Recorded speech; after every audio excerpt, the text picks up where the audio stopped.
ইন্নাল্লাযীনা আমানু কানাত লাহুম জান্নাতুল ফিরদাউসি নুজুলা। ও ভাই দুস্থ বুজুর্গ, শিরিক মুক্ত, কুফর মুক্ত ঈমান আনয়ন করেন, বেদাত মুক্ত, রিয়া মুক্ত আমল গঠন করুন। আল্লাহ বলেন কুরআন হাদিস মোতাবেক জীবন সাজাও। কানাত লাহুম জান্নাতুল ফিরদাউসি নুজুলা।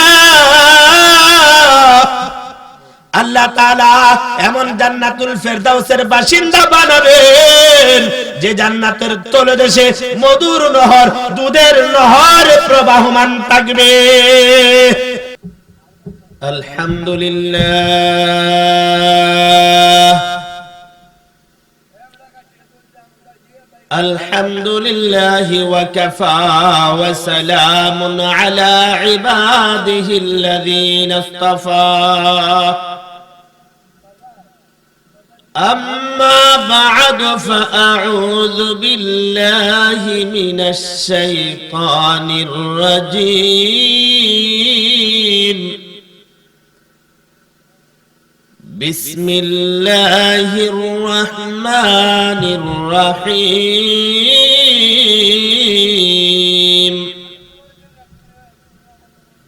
لئن شكرتم لأزيدنكم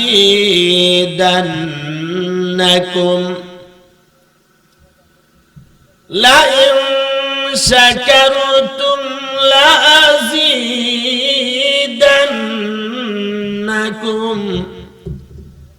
ولئن كفرتم إن عذابي لشديد.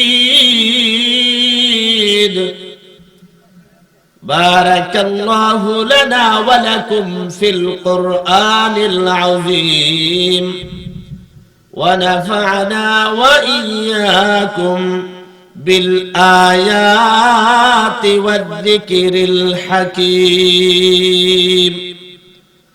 اللهم صل على محمد وعلى آل محمد كما صليت على إبراهيم وعلى آل إبراهيم إنك حميد مجيد.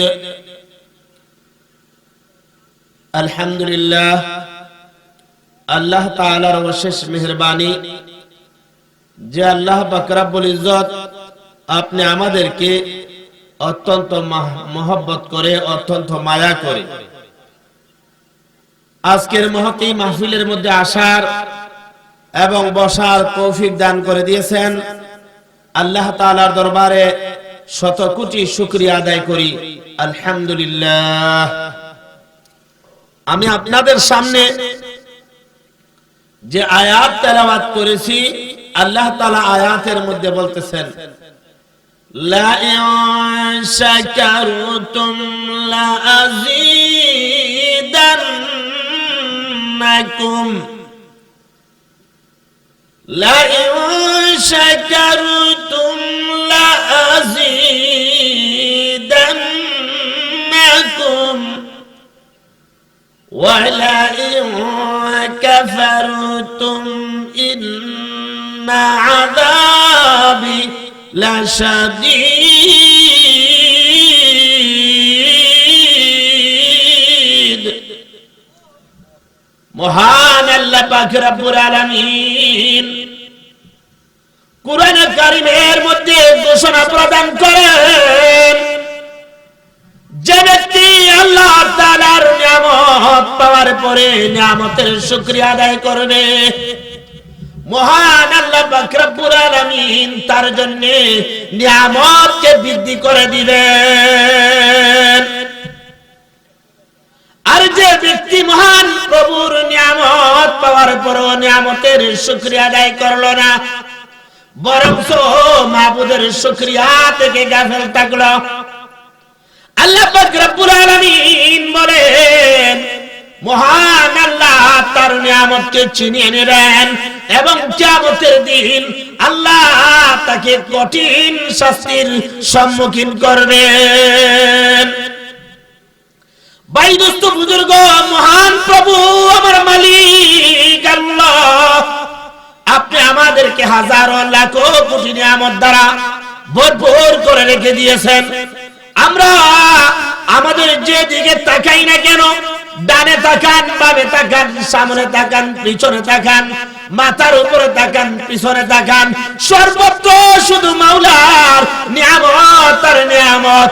মাবুদ আমাদেরকে লাখো আমি মাওলা তোমাকে কঠিন শাস্তির সম্মুখীন করব। আল্লাহ পাক রব্বুল আলামিন আপনি আমাদেরকে কত সুন্দর নিয়ামত দিয়েছেন। মাবুদ আমাদেরকে একটি ব্রেন দিয়েছেন, মাথা দিয়েছেন। ওই ব্রেন দ্বারা আপনি আমি কত গবেষণা করি, কত চিন্তা করি। ওই ব্রেন দ্বারা আপনি আমি গবেষণা করি, চিন্তা করি, চিন্তা করে নিজের ফ্যামিলিকে চালাই, নিজের সমাজকে চালাই, নিজের দেশকে চালাই, রাষ্ট্র পরিচালনা করি ওই ব্রেইনের মাধ্যমে। ওই ব্রেন কে দিয়েছে বাবা? কে? চিল্লায় বলে। ওই ব্রেনটা দিয়েছে আমার মাবুদ আল্লাহ, আমার মাওলা, আমার মুরিদ, আমার মালিক। আপনি আমাদেরকে এত চমৎকার ব্রেন প্রদান করেছেন যে ব্রেন দ্বারা আপনি আমি সারা পৃথিবীর সব কিছুকে গবেষণা করে ওই পৃথিবীটাকে সুন্দর করে চালাইতেছি। ওই পৃথিবীটাকে কত চমৎকার ভাবে চালাইতেছি। ওই ব্রেইনের মালিক কে? আল্লাহ। ও মাবুদ মুনিব, তুমি আমাদেরকে এত চমৎকার ব্রেইন প্রদান করেছেন আল্লাহ। বাড়ির পাশে দেখবেন অনেক মানুষ যার ব্রেইন আল্লাহ পাক রব্বুল আলামিন তার ব্রেইনের মধ্যে একটু প্রবলেম ঘটায় দিয়েছেন, একটু সমস্যা ঘটায় দিয়েছেন। তার ব্রেইনে একটু প্রবলেম হওয়ার কারণে, একটু সমস্যা হওয়ার কারণে মানুষ তাকে মানুষ হিসেবে বিবেচনা করে না। ওই মানুষটা পথে ঘাটে শুধু দেখবেন হাটে ববগুরের মতো কি জানি মনে মনে বলতে থাকে। কেউ তাকে পাথর দ্বারা আঘাত করে, কেউ তাকে ইট পাটকেল দ্বারা আঘাত করে, দুরু দুরু করে, চেয়ে করে তাকে দূরে সরিয়ে দেয়। হাটে ঘাটে বাজারে বন্দরে সর্বত্র ঘুরে বেড়ায়। ওই ব্রেইনের মধ্যে একটু প্রবলেম হওয়ার কারণে, সমস্যা হওয়ার কারণে ভাই দুস্থ বুজুর্গ চিন্তা করুন যে ব্রেইন দিল মাবুদ। ওই ব্রেইনে যদি একটু সমস্যা হয়, মাবুদ যদি ব্রেইনে একটু ঝামেলা ঘটায় দেন, তাহলে ওই পৃথিবীতে শান্তি নাই। নিজের সন্তানকে চিনে না, নিজের মাকে চিনে না, নিজের বাবাকে চিনে না, নিজের পরিবারকে চিনে না। ওই ব্রেইনের মধ্যে একটু সমস্যা হওয়ার কারণে এত চমৎকার ব্রেইন কে দিয়েছেন? কে? আমার আল্লাহ। এজন্য আল্লাহ বলেন লা ইন শাকারতুম লাযীদান্নাকুম ওয়া লা ইন কাফারতুম ইন্না আযাবি লাশাদীদ। ভাই দুস্থ বুজুর্গ, আল্লাহ তাআলা আপনি আমাদেরকে একটা নিয়ামত দিয়েছেন। ওই নিয়ামতটার নাম হলো আপনি আমার জবান, মুখ। আপনি আমি জবান দ্বারা, মুখ দ্বারা কথা বলি। এই কথা বলার শক্তি কে দিয়েছেন? কি? আমার আল্লাহ, আমার মালিক, আমার মুনিব, আমার আল্লাহ। আপনি আমাকে কথা বলার শক্তি প্রদান করেছেন। বাবার আমার, বন্ধুরা আমার, মানুষ যখন বিয়ে শাদী করে দেখবেন বিয়ে করার পর সন্তানের জন্য পাগল হয়ে যায়। যখন সন্তান পেয়ে যায় তখন সন্তানের জবান থেকে আব্বু ডাক শোনার জন্য, আম্মু ডাক শোনার জন্য পাগল হয়ে যায়। বাবারে, আমি আমার যখন বাবার কোলে ছিলাম, বাবা আমাকে আব্বু আব্বু বলে ডাকতো, আমি বাবার চেহারার দিকে তাকায় মুচকি হাসি দিতাম। বাবা আমাকে বারবার কোলে নিয়ে আব্বু আব্বু ডাকতো। যখনই আমার জবান দ্বারা সর্বপ্রথম আমি আমার বাবাকে আব্বু বলে ডেকেছি, সাথে সাথে আমার আব্বুর কলিজাটা ঠান্ডা হয়ে গেছে। সাথে সাথে আমার আম্মুকে আম্মু বলার কারণে আম্মুর কলিজাটা ঠান্ডা হয়ে গেছে। আমার দাদাকে দাদা বলার কারণে দাদার কলিজাটা ঠান্ডা হয়ে গেছে। দাদিকে দাদি বলার কারণে দাদির কলিজা ঠান্ডা হয়ে গেছে। আমার মাবুদ, আমার মুনিব, আমার মালিক ডাক দিয়ে বলেন, বান্দা, যে জবান দ্বারা তুই তোর আব্বাকে ডাকলে,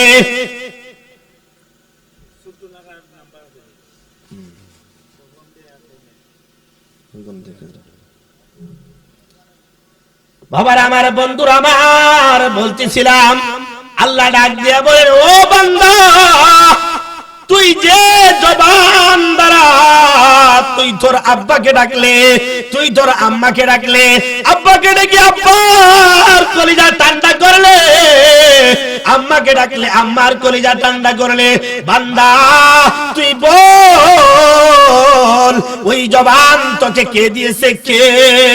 আল্লাহ বলেন, বান্দারে, ওই জবান তো তোকে দিয়েছিলাম আমি আল্লাহ। আমি আল্লাহর কুদরতি অন্তর কি চায় না? বান্দা তুই আমাকে একবার আল্লাহ বলে ডাক। ভাই দুস্থ বুজুর্গ, আল্লাহ তাআলা এই জন্য বলেন, লা ইন শাকারতুম লা আযীদান্নাকুম ওয়া লা ইন কাফারতুম ইন্না আযাবি লাশাদীদ। মাবুদ কত চমৎকার নিয়ামত দিয়েছেন। মাবুদ এত চমৎকার, এত সুন্দর সুন্দর নিয়ামত দিয়েছেন। এই জন্য বান্দা আমার নিয়ামতের শুকরিয়া আদায় করো। আমি আল্লাহ তোমার জন্য নিয়ামত আরো বৃদ্ধি করে দেব। আর যদি আমার নিয়ামত পাওয়ার পরে নিয়ামতের শুকরিয়া থেকে গাফেল থাকো, আমি আল্লাহ কঠিন শাস্তির সম্মুখীন তোমাকে করব। তো মাবুদের নিয়ামতের শুকরিয়া আমরা কেমনে আদায় করব? মাবুদের শুকরিয়া কেমনে আদায় করবেন? ভাই দুস্থ বুজুর্গ, বাবা আমাকে জন্ম দিয়েছেন, মা জন্ম দিয়েছেন, বাবা মায়ের শুকরিয়া তুমি কেমনে আদায় করবে? বাবা যখন বৃদ্ধ বয়সের হয়ে যায়, মা যখন বৃদ্ধ বয়সের হয়ে যায়, আল্লাহু আকবার, একটু চিন্তা করেন, মা সন্তানের জন্য কত কষ্ট করে। একটা কথা শুধু বলতে চাই, সন্তান যখন অসুস্থ হয়ে যায়, মা ওই সন্তানের জন্য কত কষ্ট করে একটু চিন্তা করুন। মা সন্তানের জন্য কত কষ্ট করে। মা পাগলিনীর মতো হয়ে যায়, একটা দৌড় দিয়ে ডাক্তারের কাছে যায়, সন্তানটারে নিয়ে আরেকটা দৌড় দিয়ে কবিরাজের কাছে দৌড়ায়, আরেকটা দৌড় দিয়ে হুজুরের কাছে দৌড়ায়, বলে হুজুর আমার ছেলের জন্য দোয়া করুন, আল্লাহ যেন আমার সন্তানকে ভালো করে দেয়। ভাই দুস্থ বুজুর্গ, শুধু তাই নয়, রাত্রে যখন গভীর হয়ে যায়, দুনিয়ার সমস্ত মানুষ ঘুমিয়ে পড়ে, কিন্তু জনম দুঃখী মার কিন্তু ঘুম আসে না। মা সন্তানের শিয়রের মধ্যে বসে বসে মাথায় হাত বুলায়, কাঁদে আর বলে, মাবুদ ও মুনিব মালিক আল্লাহ, তুমি আমার সন্তানের রূপটা আমার দিয়ে দাও, তারপরেও আমার সন্তান তুমি সুস্থ করে দাও। এই জন্য ভাই দুস্থ বুজুর্গ, যে মা সারা জিন্দগি তোমার জন্য এত কষ্ট করলো, এত মেহনত করলো, কবি বলেন, সন্তানের যখন মায়ের কান্দনে জনম জনম, বইনের কান্দনে 4 দিন, প্রতিবেশী কাঁদিবে কয়েক দিন ভাই, বিবি কাঁদিবে 2 দিন, তারপরে সব ভুইলা যাবে, মাই তোরে বলবে না, বিবিও ভাই ভুলে যাবে, মনে কেউ রাখবে না। সন্তান হারার বেদনা আমার সইতে পারে না, শূন্য আর কাটিবে না।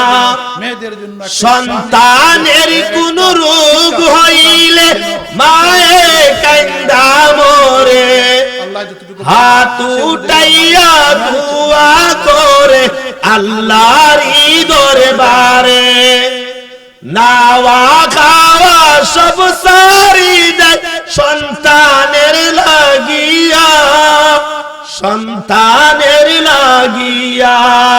ও ভাই দুস্থ বুজুর্গ, মার শুকরিয়া কেমনে আদায় করবেন, বাবার শুকরিয়া কেমনে আদায় করবেন? মা যখন বৃদ্ধ বয়সের হয়ে যাবে, বাবা যখন বৃদ্ধ বয়সের হয়ে যাবে, যখন হাঁটতে পারে না, বসতে পারে না, তখন যখন মার পাশে দাঁড়াবে, বাবার পাশে দাঁড়াবে, বাবা উঠতে পারে না, বসতে পারে না, বাবার প্রস্রাব পায়খানা গুলো, মার প্রস্রাব পায়খানা গুলো যেদিন নিজের হাত দ্বারা পরিষ্কার করবে, যখন বাবাকে নিজের হাত দ্বারা তুলে তুলে খাওয়াবে, মাবে যখন নিজের হাত দ্বারা তুলে তুলে খাওয়াবে, তখন বোঝা গেল মার বাবার কিঞ্চিত শুকরিয়া আদায় হবে। ঠিক আল্লাহ পাক রব্বুল আলামিনের শুকরিয়া কেমনে আদায় করবেন, কেমনে আদায় করবেন ভাই দুস্থ বুজুর্গ? মাবুদের শুকরিয়া কেমনে আদায় করবেন? আল্লাহর হাবিব বলেন, তারাকতু ফীকুম আমরাইন,